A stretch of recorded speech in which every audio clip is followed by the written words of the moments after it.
The wagon wheel cracked clean through on a rock she never saw coming, and Natalie Lawson watched her only way out of this forsaken place splinter into useless pieces as the afternoon sun beat down mercilessly on the abandoned buildings of Roswell, New Mexico. She stood there in the middle of what used to be a street, dust settling around her broken wagon, and felt the full weight of her situation crash over her like a physical thing. The horse had bolted when the wheels shattered, disappearing into the desert scrubland with her food supplies still attached to its saddle. Her water canteen held maybe 2 days' worth, if she was careful. The buildings around her stood empty and silent, windows like hollow eyes, staring at nothing. This town had been dying when she passed through it 6 months ago, with her aunt's traveling medicine show. Now it looked completely dead. Natalie was 22 years old, and she had seen enough of life to know when she was in real trouble. This qualified. She had been traveling from Santa Fe back to her family's ranch near Albuquerque, a journey she had made alone because she was stubborn and because she had wanted to prove she could handle herself. Her father had warned her, her brothers had protested, she had gone anyway, and now here she was, stranded in a ghost town, with the sun already past its peak and the temperature still climbing. She walked to the nearest building, an old saloon with its doors hanging crooked on broken hinges. Inside, everything was covered in dust and sand. Chairs lay scattered where they had fallen. Bottles lined shelves behind the bar, most of them empty or broken. She found one with some liquid still in it, sniffed it, and recoiled. Whatever it was not worth risking. The second floor had rooms that must have been for rent once. She chose the one with the least amount of debris and sat on the bare bed frame, springs creaking under her weight. Through the window, she could see the street below and the desert beyond. No movement, no signs of life, just heat shimmer and endless brown earth dotted with scrub brush. She had maybe 3 options. Stay here and hope someone came through, which seemed unlikely given how abandoned this place was. Try to walk to the next town, which was at least 20 miles away through desert with limited water. Or stay here and die slowly. None of them were good. Natalie pulled off her bonnet and ran her fingers through her dark brown hair, damp with sweat. Her dress was already covered in dust from the road, the pale blue fabric now more gray than anything. She had packed light for the journey, just one change of clothes and some basic supplies, most of which had run off with the horse. Her small carpet bag sat in the corner of the room where she had dropped it, containing a nightdress, some undergarments, a hairbrush, and the book she had been reading. Not exactly survival equipment. The afternoon wore on. She went back downstairs and searched the other buildings, hoping to find something useful. An old general store yielded nothing but empty shelves and rat droppings. A boarding house was just as bare. The bank had been cleaned out long ago, its vault standing open and empty. Everywhere she looked, she saw the same story. A town that people had left in a hurry, or slowly abandoned over time, taking everything of value with them. By the time the sun started to set, painting the sky in shades of orange and red, Natalie had accepted that she would be spending at least one night here. She barricaded herself in the saloon room upstairs, pushing the old bed frame against the door. It would not stop anyone determined, but it might give her warning. She sat on the floor with her back against the wall and watched the darkness creep across the desert. The night was worse than the day. Every sound seemed amplified. Wind rattled through the empty buildings, making them creak and groan like living things. Something skittered across the roof above her head, probably just a rodent, but it set her heart racing. She dozed in fits and starts, never fully sleeping, always aware of how alone she was. Dawn came slowly, light creeping through the broken windows. Natalie stood and stretched her stiff muscles, her mouth dry and her head aching. She allowed herself 3 small sips from her canteen, knowing she had to ration it carefully. Her stomach growled, reminding her that she had not eaten since yesterday morning, and that it had only been some dried beef and hard biscuits. She spent the morning searching the buildings again, more thoroughly this time, desperate to find anything she had missed. In the old hotel, she discovered a can of peaches that had rolled under a collapsed cabinet. The label was faded and the can was rusted, but when she pried it open with a rock, the peaches inside looked edible. She ate them slowly, savoring each piece, drinking the sweet syrup and feeling strength return to her limbs. The second day passed, much like the first, hot and endless. She stayed mostly in the shade, conserving her energy and her water. She tore a strip from her petticoat and tied it around her head to keep the sweat from her eyes. Her lips were starting to crack. Her skin felt tight and hot. She knew she could not stay here much longer. That evening, as the sun was setting again, she heard it, the sound of hoofbeats. Natalie scrambled to the window, her heart suddenly pounding. At first she thought she had imagined it, that the isolation and heat had finally made her start hearing things. But no, there it was again, clear and unmistakable. A horse coming down what used to be the main road into town. She ran down the stairs, stumbling in her haste, and burst out onto the street. The rider was about 100 yards away, silhouetted against the dying light. She waved her arms over her head and called out, her voice hoarse from disuse and dehydration. "Help! Please! I need help!" The rider pulled up his horse, and for a terrible moment, Natalie thought he might turn and ride away. But then he was moving toward her, closing the distance at a steady pace. As he got closer, she could make out more details. A tall man, broad-shouldered, wearing a dusty brown hat and a dark shirt.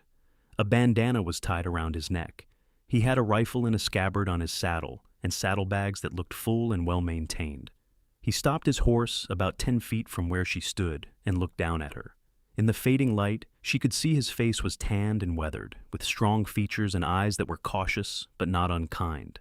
He looked to be in his mid-20s, maybe 26 or 27. A growth of stubble covered his jaw. "Madam," he said, his voice low and measured, "what are you doing out here?" The relief that flooded through Natalie was so intense she felt her knees go weak. "My wagon broke," she said, the words tumbling out fast. "My horse ran off with my supplies. I have been stuck here for 2 days. Please, I need help getting to the next town." He dismounted in one smooth motion, moving with an easy grace that spoke of years in the saddle. Up close, he was even taller than she had thought, easily over 6 feet. His eyes were a surprising shade of green, studying her with an intensity that made her suddenly aware of how she must look, dusty and disheveled and desperate. "How far were you traveling?" he asked. "To Albuquerque, to my family's ranch. I was coming from Santa Fe." He nodded slowly, then looked around at the empty town. "This is no place for anyone to be alone, especially not a woman." He turned back to her. "Where is your wagon?" She led him to it, still sitting where it had broken down at the edge of town. He knelt beside the shattered wheel and examined it, running his hands over the splintered wood. Then he stood and looked at the wagon bed, taking in her few remaining belongings. "Cannot fix this," he said. "Wheel is too far gone. Your horse went which way?" "South, I think. It happened so fast." He walked back to his own horse, a sturdy roan that looked like it could go for days without tiring. From his saddlebags, he pulled out a canteen and handed it to her. "Drink, not too fast." The water was cool and clean, the best thing Natalie had ever tasted. She forced herself to take it slow, even though she wanted to gulp it all down. When she handed it back, he took a drink himself, then capped it and hung it back on his saddle. "Name is Vincent Irving," he said. "Most people call me Vince." "Natalie Lawson." "Well, Miss Lawson, you cannot stay here. Sun will be down soon, and you do not want to be out in this desert at night without proper shelter." "I will take you home."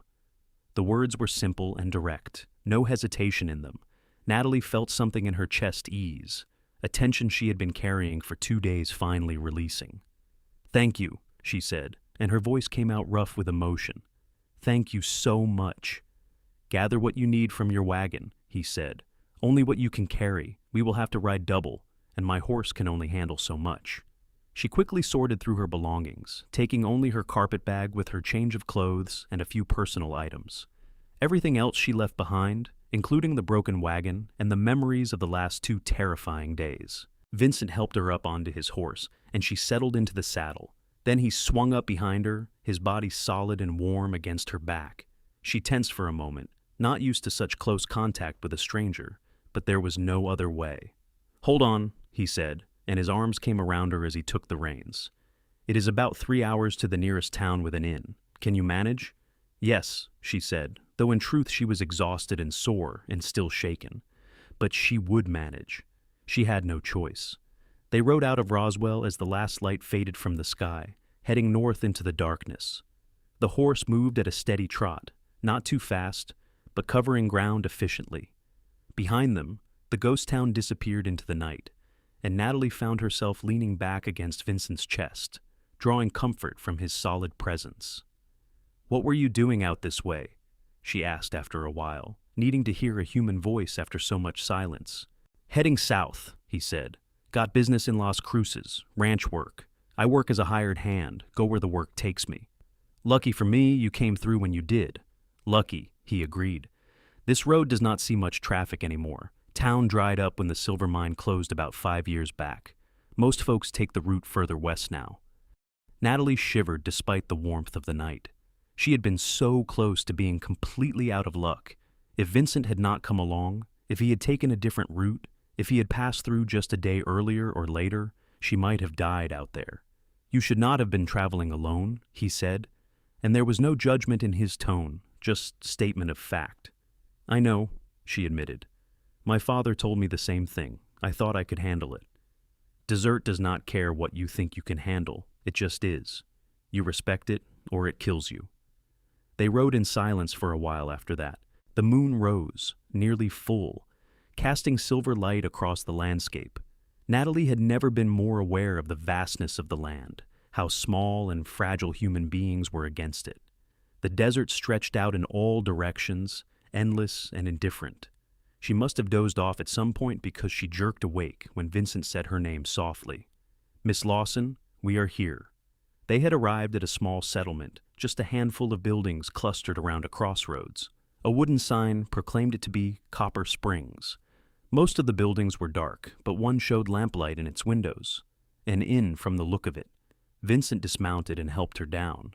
Her legs nearly buckled when her feet hit the ground, stiff from the long ride. He steadied her with a hand on her elbow, his grip firm but gentle. "Wait here," he said, and went to the inn's door. Natalie stood in the street, swaying slightly with exhaustion. She heard voices from inside, Vincent's low rumble and another man's higher pitch. Then Vincent was back, gesturing for her to come. "They have a room for you," he said. "I explained your situation. The innkeeper's wife will help you get settled."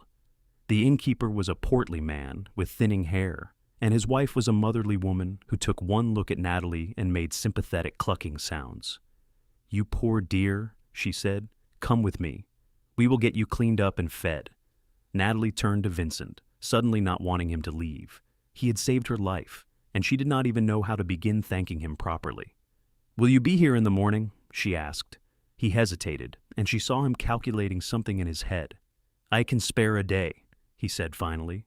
"Make sure you get sorted out with transportation north." "Thank you," she said again, feeling like the words were inadequate, but not knowing what else to say. He touched the brim of his hat in acknowledgement, then turned to lead his horse to the stable. Natalie watched him go, this stranger who had appeared out of nowhere and rescued her, and felt something shift in her chest that she did not quite understand.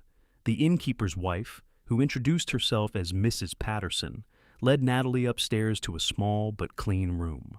She brought warm water for washing, and Natalie scrubbed away 2 days of dust and fear. Mrs. Patterson offered her a simple meal of bread, cheese, and cold chicken, and Natalie ate every bite, feeling her body slowly coming back to itself. When she finally lay down on the actual bed with actual sheets and an actual pillow, she thought she would fall asleep immediately. But instead, she found herself staring at the ceiling, thinking about Vincent Irving. He had not asked for anything in return for helping her, had not expected payment or gratitude or even much conversation. He had just done what needed doing, as simple as that. In her experience, that kind of straightforward decency was rare. She thought about the way he moved, confident and capable. The way his voice had been calm and reassuring when she had been on the edge of panic. The surprising green of his eyes and his tanned face. The warmth of his body when they rode together, making her feel safe for the first time in days. Natalie turned over and firmly told herself to stop thinking about him. He was just a man who had helped her. Tomorrow he would help her find a way north, and then they would part ways and never see each other again. That was how these things worked. She was being foolish to think about him like this, to feel this strange pull towards someone she had only just met. But as she finally drifted off to sleep, her last conscious thought was of Vincent's steady presence behind her on the horse, his arms around her, keeping her safe through the dark desert night. She woke to sunlight streaming through the window and the smell of coffee and frying bacon drifting up from downstairs. For a moment, she was disoriented, not remembering where she was. Then it all came back, and she sat up quickly, pushing her hair out of her face. The dress she had been wearing was unwearable, too filthy and torn. She pulled out her spare dress from her carpet bag, a simple brown cotton that had survived the journey relatively intact. It was wrinkled, but clean. She dressed quickly, brushed out her hair, and pinned it up, and went downstairs. The inn's dining room was small, with just 4 tables. 3 of them were empty.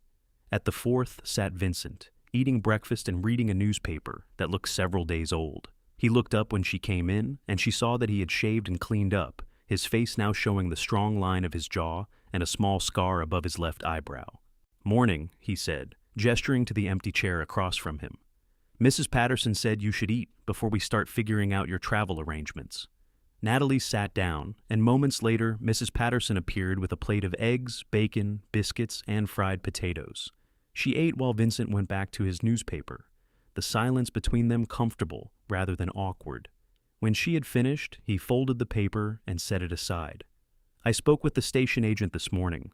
Stage comes through day after tomorrow, heading north to Albuquerque. You can get a ticket." Day after tomorrow? Natalie bit her lip. That meant 2 more nights at the inn, 2 more days of expenses. She had some money in her bag, but not a lot. The stage ticket alone would take most of it. Vincent seemed to read her expression. "Rooms here are cheap," he said, "and Mrs. Patterson does not overcharge for meals. You should have enough." She nodded, doing calculations in her head. It would be tight, but he was right. She could manage. "What about you?" she asked. "Your business in Las Cruces?" "Can wait a couple of days," he said, and she felt warmth spread through her chest at his casual willingness to delay his plans for her sake. They spent the morning making arrangements. Vincent helped her purchase a stage ticket from the station agent, who operated out of a small office attached to the general store. He also helped her send a telegram to her family, letting them know she was safe and would be arriving in Albuquerque in about 4 days. Copper Springs was not much of a town, but it had what it needed. Besides the inn, station office, and general store, there was a blacksmith, a church, a doctor's office, and a small saloon. Most of the residents seemed to be involved in ranching, with a few mining claims in the hills nearby, still producing modest amounts of copper and turquoise. After they finished with the practical matters, Natalie expected Vincent to go about his own business. Instead, he seemed content to spend the day with her, walking around the small town and talking. She learned that he was 26 years old, originally from Texas. He had left home at 18 to find work, drifting from ranch to ranch across New Mexico and Arizona. He was good with horses and cattle, could fix most things that broke, and knew how to survive in hard country. "Do you ever want to settle down?" she asked, as they walked along the dirt road that led out of town toward the surrounding hills. "Have your own place instead of working for other people?" He was quiet for a long moment, and she thought maybe she had overstepped, asked something too personal. But then he said, "Sometimes I think about it. Saving money for land is hard when you're moving around all the time, and I guess I never found a reason to stop moving." There was something in his voice that made her look at him more closely. He was staring out at the horizon, his expression distant. She wondered what he was thinking about, what memories or dreams were playing behind those green eyes. "What about you?" he asked, turning the question back on her. "What were you doing in Santa Fe?" "Visiting my aunt," Natalie said. "She runs a dress shop there. I was supposed to be learning the trade, maybe thinking about staying and opening my own shop someday. But I missed home, missed my family." She laughed a little. "Turns out I am not much of a city person, even if Santa Fe hardly counts as a city." "You are close with your family?" "Very. My parents have a ranch about 15 miles outside Albuquerque. Nothing fancy, just cattle and horses. I have 2 brothers, both older. They work the ranch with my father. I used to help too before I got the idea to go learn dressmaking." She paused. "I think I just wanted to try something different, see if there was more to life than what I already knew. But being away made me realize I like what I already knew." Vincent nodded as if he understood. "A lot of people spend their whole lives looking for something different, something more. Sometimes it takes leaving to realize what you had was already good." They walked in silence for a while, following the road as it curved around a low hill. The landscape here was gentler than the harsh desert around Roswell, with more vegetation and signs of water. They passed a small creek, barely more than a trickle, and Vincent stopped to let her rest in the shade of a cottonwood tree. "Can I ask you something?" Natalie said, settling onto a flat rock near the water. "Go ahead. Why did you stop? In Roswell, I mean. You could have just ridden through. A lot of people would have. Vincent stood looking down at the creek, his hands on his hips. Could not just leave you there, he said simply. Would not be right. But you did not know me. I could have been anyone. He turned to look at her then, and the directness of his gaze made her breath catch a little. You needed help, he said. That is all that mattered. It was such a simple answer, such a straightforward kind of decency, and it made something in Natalie's chest ache. She had known plenty of men in her 22 years, her brothers and their friends, ranch hands who worked for her father, young men in town who had tried to court her. But she had never met anyone quite like Vincent, who seemed so utterly without pretense or calculation. You are a good man, Vincent Irving, she said quietly. Something shifted in his expression, a flicker of surprise or maybe pleasure, quickly hidden. Just doing what anyone should do, he said, but she could tell her words had affected him. They stayed by the creek for a while longer, talking about nothing in particular, and Natalie found herself relaxing in a way she had not since leaving Santa Fe. There was something about Vincent that made her feel comfortable, like she had known him longer than just a day. He listened when she talked, really listened, and when he spoke, his words were thoughtful and honest. As the afternoon wore on and they started walking back toward town, Natalie realized with a start that she did not want this to end. The thought of getting on that stage in 2 days and never seeing Vincent again felt wrong somehow, like leaving something important unfinished. But what could she do? He had his life, traveling from job to job, and she had hers, waiting for her back at her family's ranch. Their paths had crossed by chance, and soon they would diverge again. That was just how it was. That evening, Vincent joined her for dinner at the inn. Mrs. Patterson served them roasted chicken with vegetables and potatoes, and fresh bread that was still warm from the oven. They ate and talked, the conversation flowing easily between them.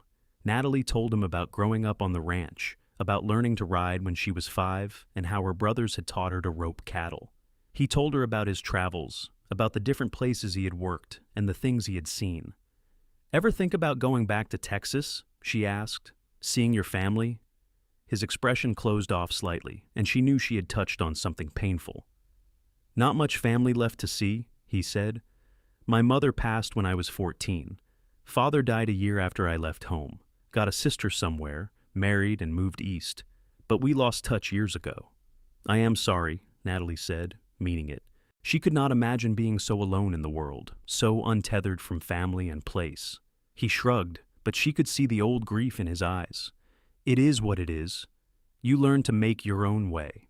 After dinner, they sat outside on the inn's small porch.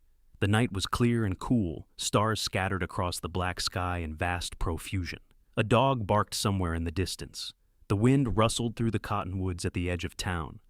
Tomorrow is my last day here, Natalie said, breaking the comfortable silence. Stage comes the day after. I know, Vincent said. He was leaning against the porch railing, his hat tilted back on his head. You are looking forward to seeing your family? Yes. They must be worried sick, even with the telegram. My father probably wanted to saddle up and ride out looking for me the moment he got it. She smiled at the thought. But I will miss this. These couple of days. Talking with you. She heard him shift in the darkness. I will miss it too, he said, and there was something in his voice that made her heart beat faster. She wanted to say more, wanted to tell him that she felt something happening between them, some connection that seemed too strong for such a short acquaintance, but the words stuck in her throat. What if she was wrong? What if this was just gratitude on her part and simple kindness on his? What if saying something would ruin these last precious hours? I should probably turn in, she said instead, standing up. Thank you for everything, Vincent. Today, yesterday, all of it. I do not know how I will ever repay you. He stood too, and in the darkness he seemed even taller, a solid presence between her and the empty night. You do not owe me anything, Natalie, he said, and it was the first time he had used her first name without the miss before it. The sound of it in his low voice sent a shiver through her that had nothing to do with the cool air. Still, she said, thank you. She went inside and up to her room, and only when she was alone did she let herself admit how much she wished he had asked her to stay outside longer, had given her some sign that he felt what she was feeling. But maybe it was better this way, clean and simple, no complications. She slept restlessly that night, her dreams full of empty deserts and distant horizons, and green eyes that saw too much. The next day dawned bright and warm. Natalie dressed in her brown dress again, wishing she had something prettier to wear, but making do with what she had. When she came downstairs, Vincent was already there, finishing breakfast. "Thought we might ride out to the hills today," he said. "If you want, there are some old native ruins up there, petroglyphs on the rocks, worth seeing if you have never been." Natalie's heart lifted. "I would like that very much." They borrowed horses from the livery, Vincent assuring the owner he would have them back by evening. Natalie's mount was a gentle mare, easy to handle, and they set off at a comfortable pace. The ride took them away from town, following a narrow trail that wound up into the rocky hills east of Copper Springs.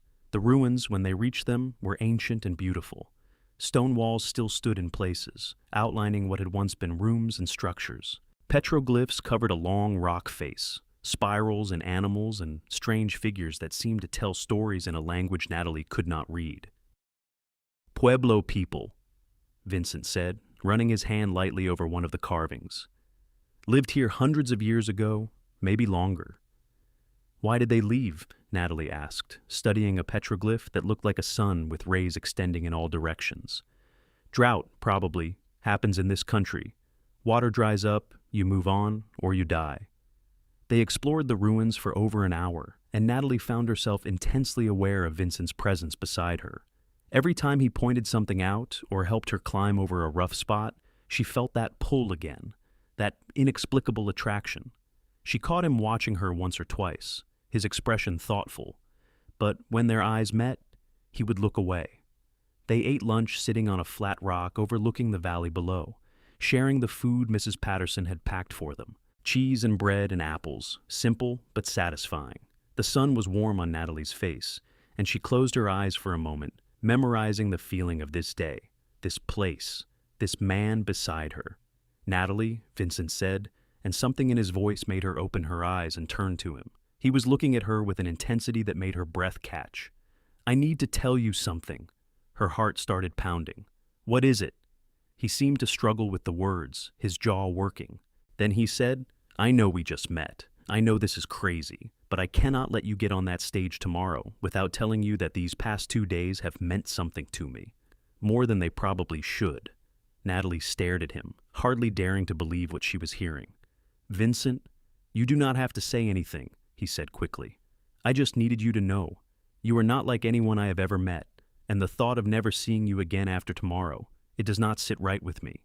All the words she had been holding back suddenly came tumbling out. "It does not sit right with me either," she said. "I have been trying to tell myself it is just gratitude, just because you saved me, but it is not that. I feel something when I am with you, something real." His eyes searched hers. "What do we do about it?" "I do not know," she admitted. "My life is in Albuquerque. Yours is everywhere and nowhere. How could this possibly work?" Vincent reached out and took her hand, his calloused fingers wrapping around hers. The touch sent electricity through her entire body. "What if I went with you?" he said. "To Albuquerque, met your family. See if maybe I could find work on your father's ranch or somewhere nearby." "You would do that?" Natalie asked, almost afraid to hope. "Give up your traveling?" "For the right reason, yes," he said, and the way he was looking at her made it clear she was that reason. "I told you yesterday I never found a reason to stop moving. Maybe I just found one." Natalie felt tears prick her eyes. This was happening so fast, too fast probably, but she did not care. Sometimes you just knew, her mother had always said. Sometimes you met someone and everything just clicked into place, and you had to be brave enough to trust that feeling. "My father will probably be suspicious," she said, but she was smiling. "He is very protective, and my brothers will give you a hard time." "I can handle that," Vincent said, smiling back. "Long as you want me there." "I do," she said. "I really do." He leaned in slowly, giving her time to pull back if she wanted. She did not want. When his lips met hers, it was gentle and careful and perfect. Her first real kiss, and it was on a sun-warmed rock in the ruins of an ancient civilization, with a man she had known for less than 3 days, but who somehow already felt essential. When they pulled apart, Vincent rested his forehead against hers. "I will do right by you," he said quietly. "I promise you that." "I know," she said, and she did know. Whatever else was uncertain, she was certain of that. They rode back to Copper Springs in the late afternoon, hands occasionally brushing as their horses walked side by side. Everything looked different now, brighter somehow. The same small town, the same dusty streets, but Natalie was seeing it through new eyes, the eyes of someone who had just found something unexpected and precious. That evening at dinner, they made plans. Vincent would accompany her on the stage to Albuquerque. From there, he would meet her family and see about finding work in the area. If things went well, if her family accepted him, and if there was work to be found, he would stay. If not, they would figure something else out. But they would figure it out together. Mrs. Patterson noticed the change between them immediately. "Well now," she said, bringing them dessert with a knowing smile. "I thought I sensed something brewing. You two make a handsome couple." Natalie felt herself blush, but Vincent just thanked her calmly, his hand finding Natalie's under the table and squeezing gently. That night, sitting on the porch again under the stars, Vincent told her more about his life, the loneliness of it, always moving, never putting down roots, how he had convinced himself he liked it that way, that he was not cut out for settling down, but how empty it had started to feel in the last year or so, how tired he was of waking up in strange places with no one who really knew him. "I want something different now," he said. "Want to build something instead of just drifting? And I want to do it with you." Natalie leaned against his shoulder, feeling safe and happy and terrified all at once. This was a leap into the unknown for both of them. But sometimes the unknown was where you found the best things. The stage arrived right on time the next morning, a dusty Concord coach pulled by 6 horses. The driver was a grizzled man who looked like he had been driving stages since before Natalie was born. There were 2 other passengers already aboard, a middle-aged merchant and a young woman traveling to visit her sister. Vincent loaded Natalie's carpet bag into the boot, then helped her into the coach. He climbed in after her and settled onto the seat beside her, his solid presence reassuring. The driver cracked his whip, and they lurched into motion, leaving Copper Springs behind. The journey to Albuquerque would take 2 days with an overnight stop at a way station. The road was rough, and the coach swayed constantly, but Natalie hardly noticed. She was too aware of Vincent beside her, his arm pressed against hers, his hand occasionally covering hers when the other passengers were not looking. They talked quietly when they could, sharing stories and dreams. The merchant dozed off periodically, and the young woman spent most of her time staring out the window. During one particularly rough stretch of road, when the coach hit a deep rut and everyone was jostled hard, Vincent's arm went around Natalie's shoulders, steadying her, and stayed there even after the road smoothed out. The way station was a rough establishment, more concerned with function than comfort. They ate a hasty meal of stew and cornbread. Then Natalie was shown to a room she would share with the other female passenger. She did not get to say a proper goodnight to Vincent, just a brief moment of eye contact across the dining room that conveyed everything words could not. The second day of travel was longer and hotter. They crossed long stretches of empty country, occasionally passing ranches or small settlements. Natalie found herself growing nervous as they got closer to Albuquerque, wondering how her family would react to Vincent, how she would explain this sudden change in her circumstances. As if sensing her anxiety, Vincent leaned close and said quietly, "It will be all right, trust me." And somehow, when he said it, she believed him. They arrived in Albuquerque in the late afternoon. The town was much larger than Copper Springs, with real streets and numerous businesses and people everywhere.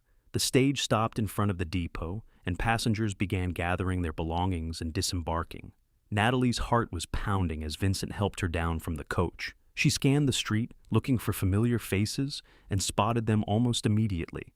Her father, tall and weathered, standing beside the wagon. Her mother, smaller but with the same dark hair Natalie had. Both of her brothers looking concerned and protective. "Natalie!" her mother cried, rushing forward.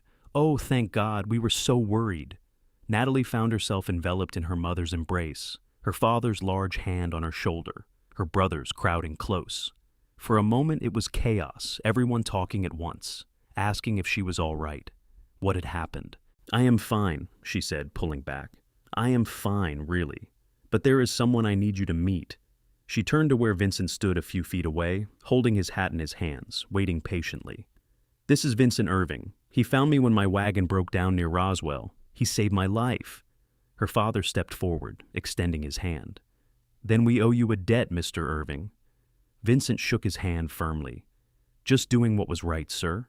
And please, call me Vincent." Natalie's mother was studying Vincent with the sharp eyes of a woman who missed nothing. "You traveled here with our daughter?" "Yes, madam. Wanted to make sure she got home safe." There was a moment of tension, and Natalie rushed to fill it. "Vincent is looking for work in the area. I told him you might know of some ranches hiring." Her father's eyebrows rose, and she saw him exchange a glance with her mother. But he said, "Always work for a good man who knows cattle and horses. You have experience, Vincent?" "Yes, sir. Worked ranches across New Mexico and Arizona for the past 8 years."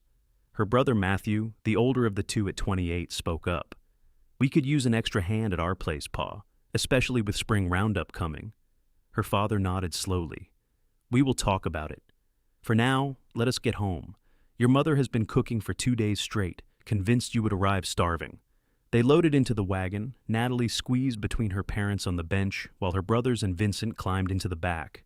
The ride to the ranch took about an hour, following a well-worn road through rolling country dotted with cattle. The ranch, when they arrived, looked just as Natalie remembered, a large adobe house, solid and sturdy. A barn, corrals, outbuildings. The whole place had an air of being well-kept and prosperous without being fancy. It was home, and Natalie felt emotion well up in her throat at seeing it again. Her mother insisted everyone come inside for dinner, and soon they were all seated around the large wooden table in the dining room. Her mother had indeed been cooking. There was roasted beef, potatoes, green beans, fresh bread, and apple pie for dessert. It was a feast, and everyone ate with good appetite. Over dinner, Natalie told the full story of what had happened, from the wagon breaking to the 2 days alone in Roswell to Vincent appearing. Her mother gasped at the dangerous parts, and her father's face grew stern when she described being stranded without supplies. "You should not have traveled alone," he said, and there was no anger in his voice, just worry. "Anything could have happened." "I know, Papa," Natalie said quietly. "I am sorry I worried you." Her father turned to Vincent. "My daughter says you saved her life. That is not something we take lightly in this family. You have our gratitude. And our respect," added her mother. "Anyone who would help a stranger in need like that is welcome at our table." Natalie's brothers were more cautious, asking Vincent questions about his experience and background, clearly sizing him up. But Vincent answered honestly and directly, not trying to impress or exaggerate, and gradually Natalie saw them start to relax. After dinner, her father invited Vincent out to the porch for a private conversation. Natalie watched them go with some trepidation, but her mother patted her hand and said, "Your father is a good judge of character. If Vincent is the man he seems to be, it will be fine." "How did you know?" Natalie asked. "That there is something between us?" Her mother smiled. "A mother knows. The way you look at each other, the way you said his name. I was young once too, you know. I remember how it feels." Outside, Vincent stood at the porch railing, looking out at the darkening landscape. Natalie's father, Robert Lawson, stood beside him, his arms crossed. "My daughter tells me you are looking for work," Robert said. "Yes, sir. I am a hard worker, good with livestock, can fix most things that break." "That is not what I am asking about," Robert said, turning to look at Vincent directly. "What are your intentions toward Natalie?" Vincent met his gaze steadily. "Honorable ones, sir. I know we have not known each other long, but I care about your daughter very much. I want the chance to court her properly, with your permission. And if things go the way I hope they will, eventually I would like to ask for her hand in marriage." Robert was quiet for a long moment. Then he said, "You seem like a decent man, Vincent. But decent is not enough. My daughter deserves someone who will provide for her, protect her, build a life with her. Can you do that?" "I can," Vincent said firmly. "I have savings put aside, enough for a start, and I will work as hard as I need to prove myself to you and to her." "The work is tough," Robert warned. "Long days, hard conditions, and the pay is fair, but not generous." "I am not afraid of hard work, sir. Never have been." Robert nodded, seeming to make up his mind. "All right then. You can work here, on my ranch. I will pay you standard wages plus room and board. You will bunk in the ranch hand quarters with the other men. And you will court my daughter in the proper way, which means supervise visits and respect for her reputation. Understood?" "Understood," Vincent said. "Thank you, sir. I will not let you down." They shook hands, and when they came back inside, Natalie knew from her father's expression that things had been settled. Relief and joy flooded through her, and she had to restrain herself from rushing over to Vincent and throwing her arms around him. That would have to wait. Her mother showed Vincent to the bunkhouse, where 3 other ranch hands lived. It was a simple building, with 4 beds, a stove, and not much else, but it was clean and solid. The other hands were out playing cards in the barn, so Vincent had a moment to settle in. Later that evening, after her parents had gone to bed, Natalie snuck out to the porch. She had hoped Vincent might be there, and he was, sitting on the steps and looking up at the stars. "Hey," she said softly, sitting down beside him. "Hey yourself." He smiled at her. "Your father is a good man, fair." "He likes you," Natalie said. "I could tell. He would not have offered you work if he did not." "I am going to work hard," Vincent said. "Prove I am worthy of his trust, of you." "You already proved that," Natalie said, taking his hand. "But I am glad you are staying." They sat together in the darkness, not needing to say much. The future stretched out ahead of them, full of possibility and promise. It would not be easy, Natalie knew. There would be challenges and obstacles, but they would face them together. "I should go," Vincent said eventually, standing up. "Do not want to risk your father catching us out here alone." "Tomorrow?" Natalie asked. "Will I see you tomorrow?" "Every day," he promised, "for as long as you want me around." "That might be forever," she said, only half joking. "I am counting on it," he said, and kissed her forehead gently before disappearing into the night. The next weeks fell into a pattern. Vincent worked hard, proving himself to Robert and the other ranch hands. He was up before dawn every morning, working alongside Natalie's brothers Matthew and Daniel, learning the specific routines and needs of the Lawson ranch. He was good with the cattle, patient and skilled. He could rope as well as any man there, and was better than most at breaking horses to saddle. In the evenings, after work was done and dinner eaten, Vincent was allowed to spend time with Natalie under the watchful eye of her parents or brothers. They would sit on the porch and talk, or walk around the ranch in the fading light, always with a chaperone discreetly nearby. It was frustrating sometimes, not being able to have privacy, but Natalie understood her father's caution. She was his only daughter, and he wanted to be sure Vincent was committed for the long term.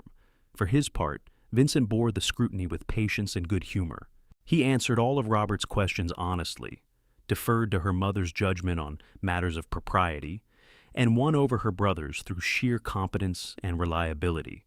Matthew, initially the most suspicious, became one of Vincent's strongest advocates after Vincent helped him pull a breech calf that would have died without skilled intervention. "Your Vincent knows what he is doing," Matthew told Natalie one evening. "Pa could not do better if he searched for a year."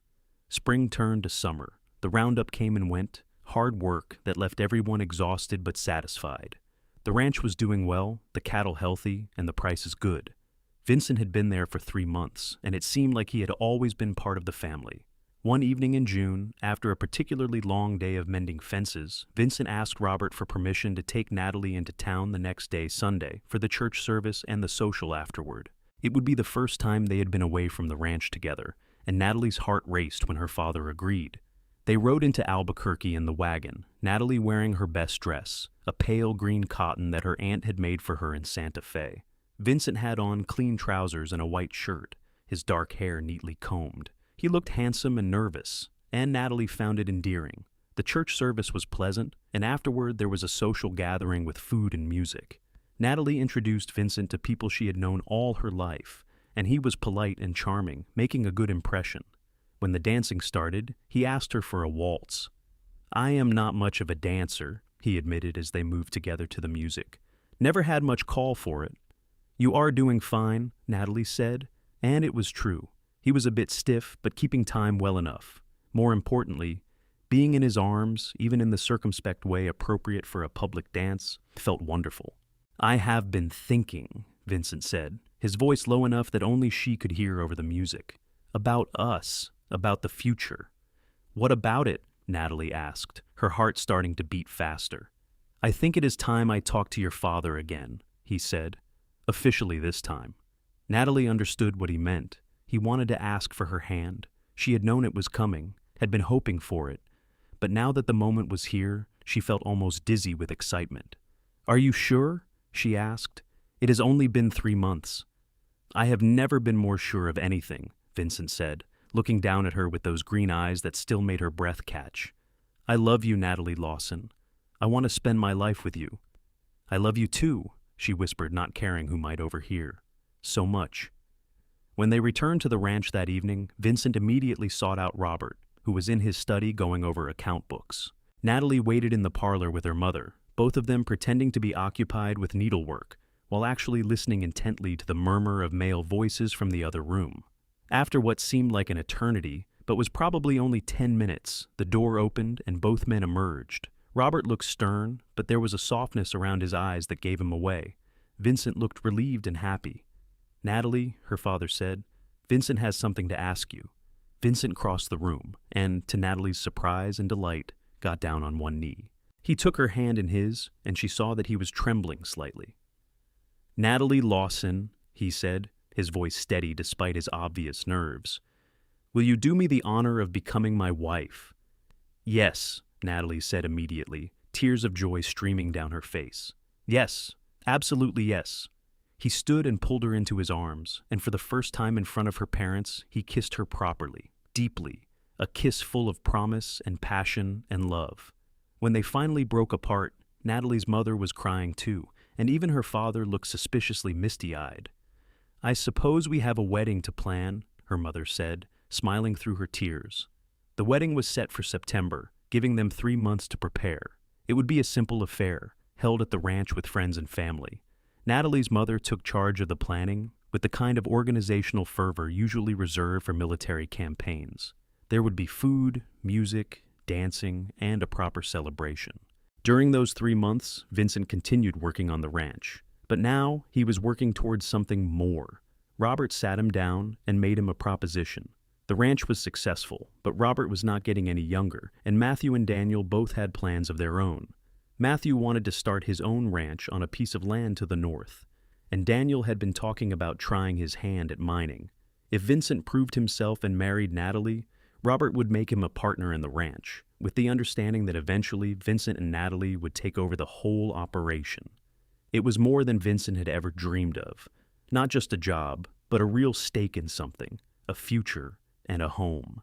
He threw himself into the work with renewed energy, learning everything he could from Robert about managing the business side of ranching, not just the physical labor. Natalie spent her days helping her mother with wedding preparations and her evenings with Vincent. They were allowed more freedom now that they were engaged, though her parents still preferred they not be entirely alone. They would walk out to the stream that ran through the eastern pasture and sit on the bank, talking about their plans and dreams. I want children, Natalie said one evening, at least 3 or 4. That can be arranged, Vincent said with a grin that made her blush. Then more seriously, I never thought I would have this, a family, a home. Sometimes I worry I'm going to wake up and find it was all a dream. It is real, Natalie assured him, taking his hand. We are real. I am going to make you happy, he said. I promise you that, every single day. You already do, she said. The day of the wedding dawned clear and warm. Natalie woke early, too excited to sleep. Her mother helped her dress in the gown that had been her mother's, altered to fit Natalie's smaller frame. It was white silk with lace at the collar and cuffs, simple but beautiful. Her mother pinned flowers in her hair and fastened her grandmother's pearl necklace around her throat.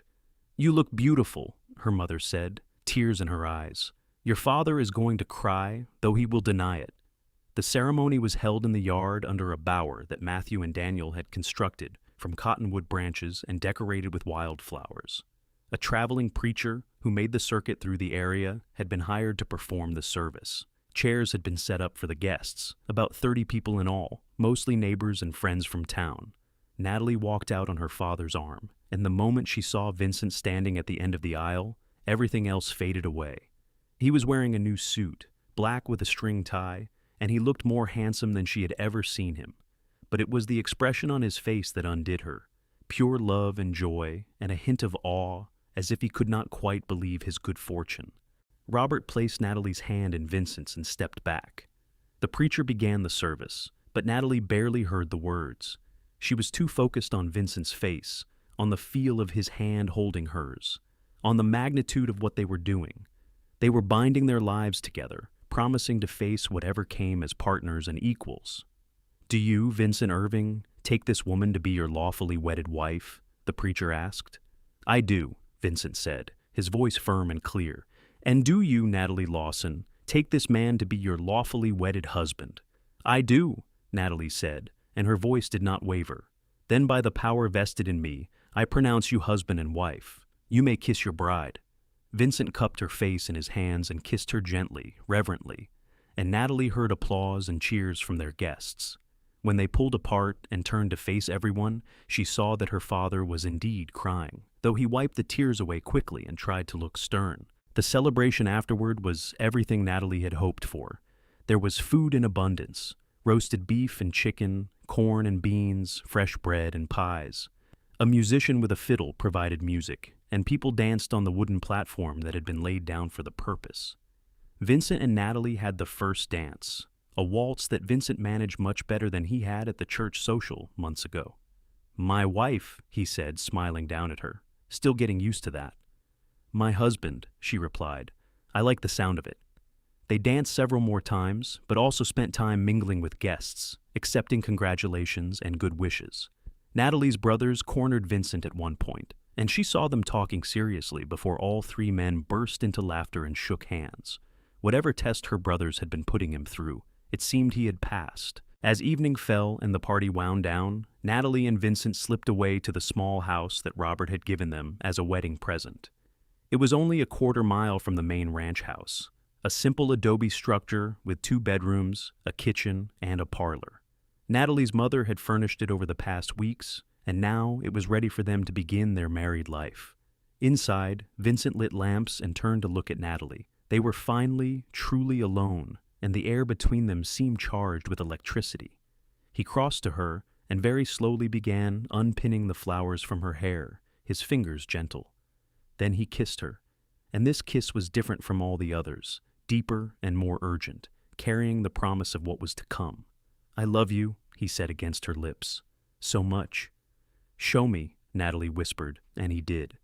The months that followed were the happiest of Natalie's life. She and Vincent settled into married life with an ease that surprised them both. They fell into routines, working together to make their little house a home.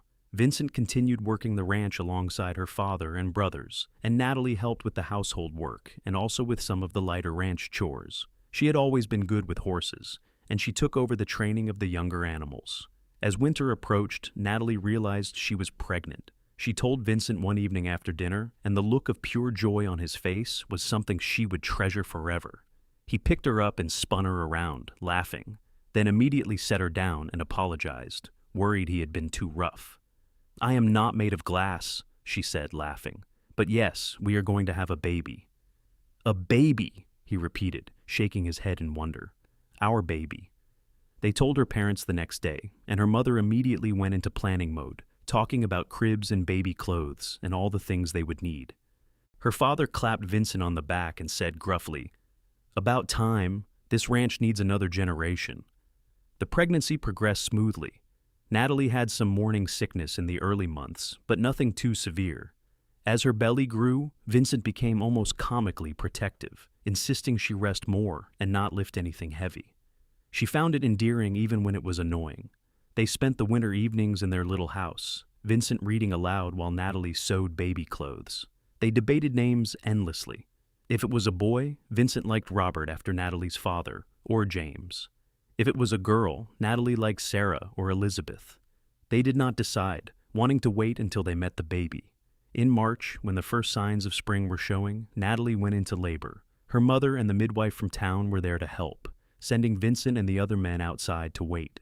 Vincent paced the yard for hours, wearing a path in the dirt, while Daniel tried to distract him with conversation, and Matthew offered him whiskey he was too nervous to drink.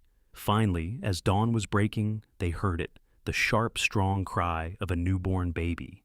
Vincent's heart nearly stopped. Then the door opened and Natalie's mother came out, beaming. "You have a son," she said, "a healthy baby boy. And Natalie is fine, tired, but fine. You can come in now." Vincent practically ran inside. Natalie was lying in their bed, looking exhausted but radiant, holding a tiny bundle wrapped in blankets.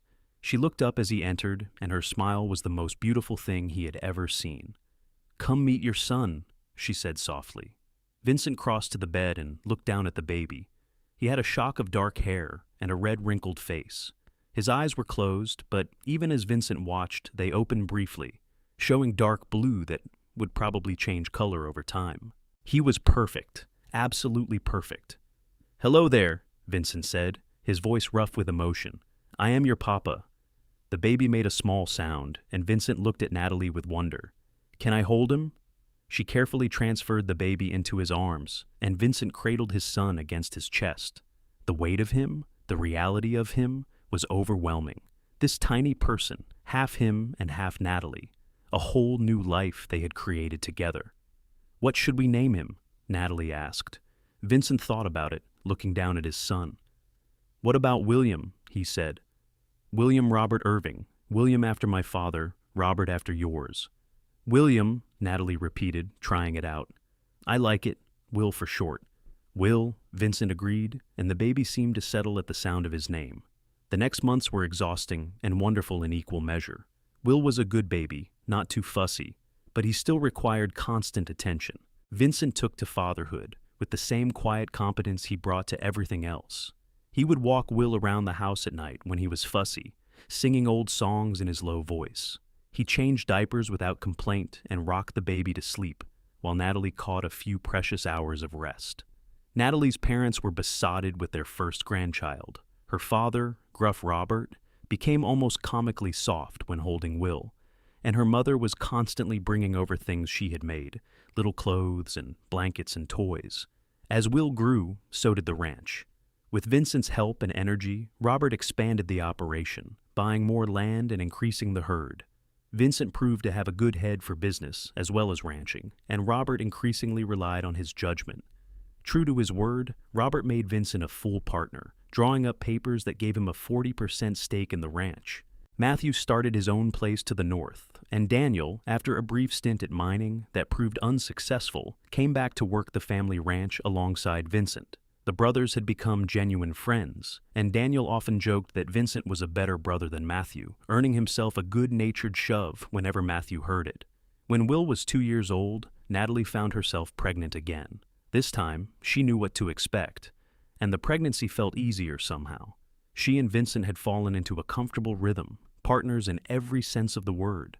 They worked together, raised their son together, and still found time to be alone together, to remember that before they were parents, they were husband and wife. Their second child was born on a cool October evening, coming much faster than Will had.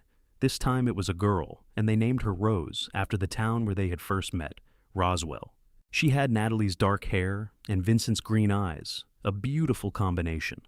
Will was fascinated by his baby sister, wanting to help with everything. Vincent would sit with both children in his lap, reading to them or telling them stories.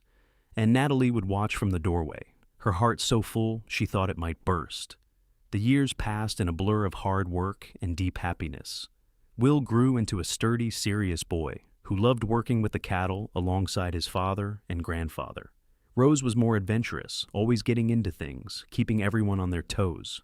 When she was 3, Natalie gave birth to their third child, another boy they named Thomas, who was easygoing and cheerful from the start. Robert began to slow down, his age catching up with him. When Will was 8, Rose 6, and Thomas 3, Robert officially retired, handing full control of the ranch to Vincent, with the understanding that it would all pass to Vincent and Natalie upon his death. It was not said as a morbid thing, just a practical one. Robert wanted to spend his remaining years watching his grandchildren grow, not worrying about business. Vincent ran the ranch with skill and care, expanding it further and making it one of the most successful operations in the area. But he never forgot where he had come from, that he had once been a drifter with no home and no prospects. He treated his ranch hands fairly, paid them well, and several men who worked for him stayed for years, becoming part of the extended family. Natalie watched her husband and marveled at how far they had come, from that chance meeting in a ghost town to this, a full life with children and land and purpose. Sometimes, lying in bed at night with Vincent's arm around her and their children asleep down the hall, she would think back to that desperate girl stranded alone in Roswell, and she could hardly believe she was the same person. "What are you thinking about?" Vincent would ask, feeling her wakefulness. "How lucky I am," she would say, "that my wagon wheel broke, that you came along when you did, that everything worked out the way it did." "I am the lucky one," he would always reply, pulling her closer. "I was just drifting through life, and then I found you. You gave me everything, Natalie, a home, a family, a purpose. I love you more now than I did the day we married, and I did not think that was possible." And Natalie would turn in his arms and kiss him and feel grateful beyond words for that day in the desert, for the cowboy who rode in and said he would take her home, and then made himself her home for all the years to come. As the years continued to pass, the ranch thrived under Vincent's management. Will grew into a young man, tall and capable, learning everything his father could teach him about ranching and business. He was 18 when he met a girl from town, a rancher's daughter named Lucy, and Vincent and Natalie watched their son fall in love with the same swift certainty they had experienced themselves. Rose, at 16, was beautiful and headstrong, reminding Vincent so much of Natalie at that age. She could ride better than most men and had opinions about everything. She had no shortage of young men interested in courting her, but she brushed them all off, saying she was not ready to settle down. "I want to see something of the world first," she told her parents, and Natalie, remembering her own journey to Santa Fe, understood the impulse even as she worried. Thomas, at 13, was the quiet one, always with a book when he could get away with it. He loved the ranch, but in a different way than Will, more interested in the business side and the breeding of quality stock than the day-to-day labor. Vincent recognized that each of his children had different strengths, and he encouraged all of them to develop their own interests within the larger framework of the family operation. Robert passed away peacefully in his sleep when Will was 19. The whole family grieved, but there was comfort in knowing he had lived to see his grandchildren nearly grown, had seen the ranch prosper beyond anything he had imagined. At the funeral, Vincent gave a eulogy that had everyone in tears, talking about the man who had given him a chance when he was just a stranger, who had welcomed him into the family and taught him what it meant to build something lasting. Natalie's mother lived another 3 years after Robert's death, spending her final years in the main house with Vincent and Natalie fussing over her constantly. When she passed, it was Rose who sat with her, holding her hand, and Natalie's mother's last words were, "You have been such a blessing, all of you. Take care of each other." Will married his Lucy in a ceremony much like Vincent and Natalie's wedding, held at the ranch with family and friends. Vincent stood beside his son as best man and felt the weight of years and blessings, remembering when he had stood in Will's place, young and nervous and full of hope. The cycle continuing, the family growing. Will and Lucy built a house on the eastern section of the ranch, and a year later, they had a daughter, making Vincent and Natalie grandparents.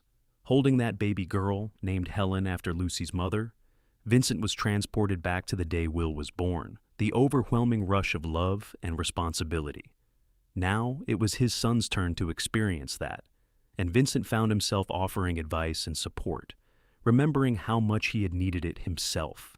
Rose, true to her word, left for a year when she turned 19, going to stay with Natalie's aunt in Santa Fe to learn dressmaking and see something of the world beyond the ranch. She came back different, more settled somehow, and within 6 months she had fallen for a neighboring rancher's son, a young man named Henry who treated her like a queen. They married and built a house on the southern section of the ranch, and the family continued to expand. Thomas, at 16, announced he wanted to go to college back east to study animal husbandry and business. It was a bold move and not without risk, but Vincent and Natalie supported him, having enough success now that they could afford to send him. Thomas left for Boston, the furthest any of them had ever been, and his letters home were full of wonder and homesickness in equal measure. Vincent was in his 50s now, his hair showing gray at the temples, lines around his eyes from years of squinting into the sun. But he was still strong and healthy, still capable of a full day's work.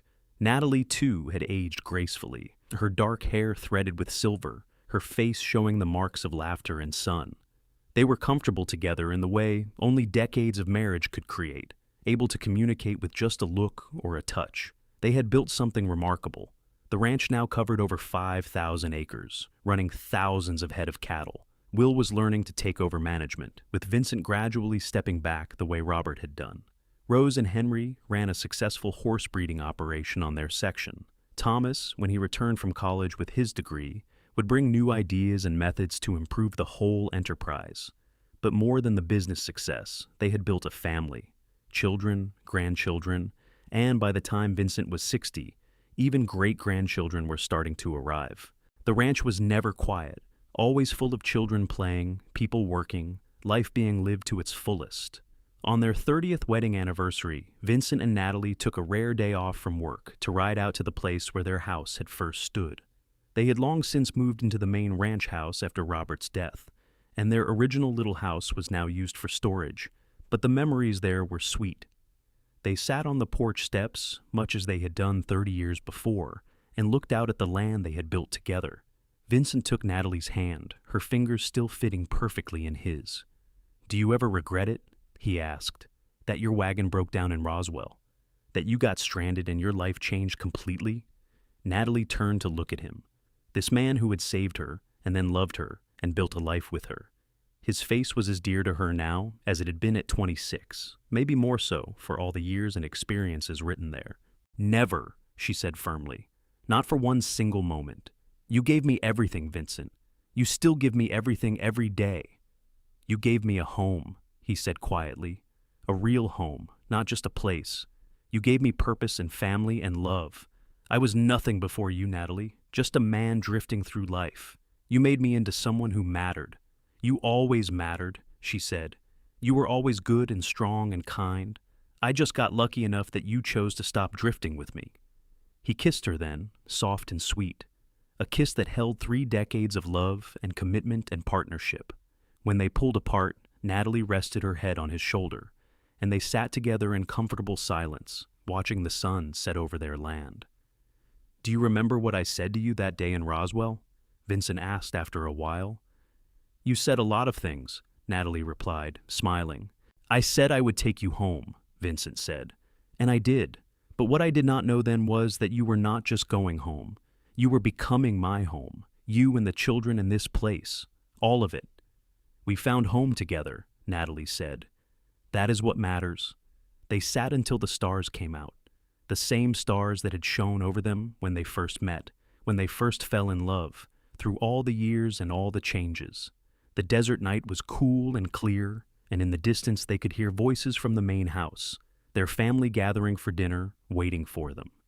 "We should go back," Natalie said, but neither of them moved immediately, wanting to hold on to this moment a little longer. "In a minute," Vincent said. "Let us just sit here a little longer, just the two of us." And so they did, 2 people who had found each other against all odds, who had built a life and a legacy together, who had loved each other through 3 decades and would love each other for however many more they were given. The cowboy who rode into a ghost town, and the woman he saved, who saved him right back in all the ways that mattered. Eventually, they stood and walked hand in hand back to the main house, where their family was waiting, where the lights were warm and welcoming, where their life together continued in all its messy, beautiful, imperfect perfection. They had lived the best kind of love story, not one without challenges or difficulties, but one where 2 people chose each other every single day and built something lasting together. The door of the ranch house opened, and Rose called out, "There you 2 are! Dinner is ready!" Vincent and Natalie exchanged a smile, then walked inside together, into the warmth and noise and love of their family, into the home they had created together, into the life that had started with a broken wagon wheel and a stranger on a horse, and had become everything either of them had ever wanted. Their story was complete, not because it was ending, but because they had lived it fully, with courage and love and commitment. They had faced the hardness of the desert and the challenges of building a life from nothing, and they had come through it together, stronger and more in love than ever. They had honored their vows, raised their children, built their legacy, and most importantly, they had loved each other truly and deeply, from that first moment in Roswell when Vincent said, "I will take you home," to this moment, and all the moments still to come. It was not a fairy tale, it was better. It was real and hard-won and absolutely worth every struggle. As they sat down to dinner, surrounded by children and grandchildren and great-grandchildren, Vincent caught Natalie's eye across the table and smiled. She smiled back, and in that smile was everything they had been through together, everything they had built, and everything they still had to look forward to. This was their happily ever after, earned through love and work and choosing each other every single day. And it was everything.